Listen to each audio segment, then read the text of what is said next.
we would dare to dream, right? Shermichael Singleton, Scott Bolden is here. Shermichael, former Deputy Chief of Staff, Department of Housing and Urban Development. Scott, former Chairman of the D.C. Democratic Party. Gentlemen, it is good to see both of you. Yeah, good to see you, Lee. All right, look, Scott, I'm going to start with you because we can all agree the climate is changing. That's just a fact. We can see it and it's happening. Wouldn't everyone be a little bit better served if, when we talked about climate change, we were talking about events that actually had to do with climate change rather than you just using it to explain everything and try to gain political power from it?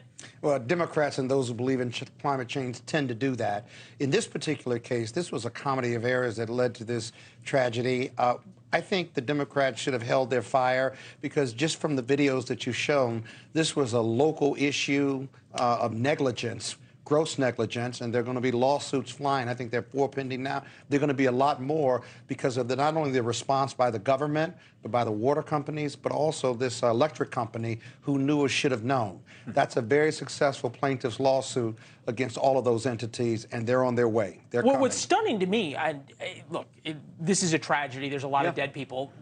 We're not the ones making a political point about it. The political point's already been made by so many Democrats right now. But that one of the reasons that the electric company allegedly didn't do more to protect from wildfires was because they were spending all their money trying to meet clean energy requirements because of various regulations. I mean, yeah, this is what happens when you burden companies with over-regulation. I think some Democrats, particularly progressives, not all Democrats, particularly progressives, have really attempted, Leland, to push some of these companies to have to make tough decisions in terms of safety in this case, or meeting some of these legislative bureaucratic standards, a lot of red tape that have been passed by some of these local bodies. And here's the result of this. A company trying to figure out, okay, yeah, we're making revenue, but we're going to have to make some tough decisions to meet the requirements of local leaders, and they did, and here's the result. That's not why this fire and this tragedy occurred. How can you paint this with a broad brush and say it's because the company made a bad choice and not being able to do both, clean energy as well as protecting the lives of people by shutting down power, by enhancing these power lines? They knew or should have known that these fires would burn. Now, did it burn longer or harder because of climate control? Scott, you know what it did? Hold on, let me just bring this back to the conversation. Negligence is why it burned so long. Senator Jeff Merkley, never missing an opportunity to miss an opportunity to make a point. Heartbreaking fires in Hawaii. Scientists are clear that climate chaos wreaking havoc on ecosystems everywhere is the new norm. We need to take action immediately, or it will get even worse. I guess the question is, why isn't he demanding put climate change off for a second?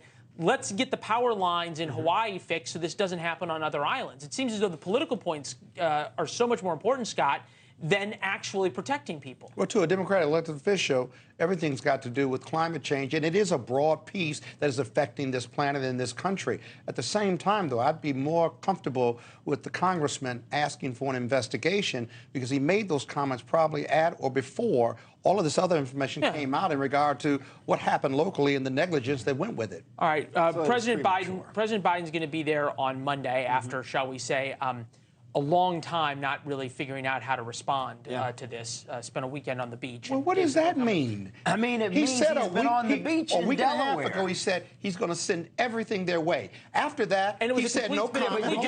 But you know what? The place is thousands of miles away. It takes time to get assets there. The National Guard will send out immediately.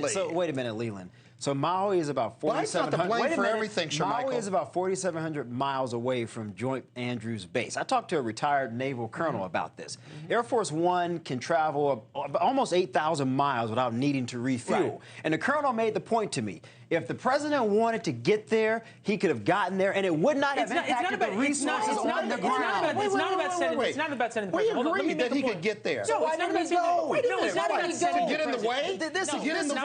He was on the phone with the governor. The governor said, "Come on Monday." They're trying to clean up a disaster area. He could have sent resources and still have gone to attract media attention to what's going on the ground. He ordered everything. He ordered everything. Immediately when it occurred, it's not Joe Biden. Joe Biden's not to blame for everything. Stop it. There you go again. You want to blame Joe? Gentlemen. All right, we're going to get on to somebody who's actually doing something about this rather than just arguing about it. Thanks for watching. Go to newsnationnow.com to find News Nation on your television provider. And don't forget to subscribe. Click the red button to get more of News Nation's fact-driven, unbiased coverage.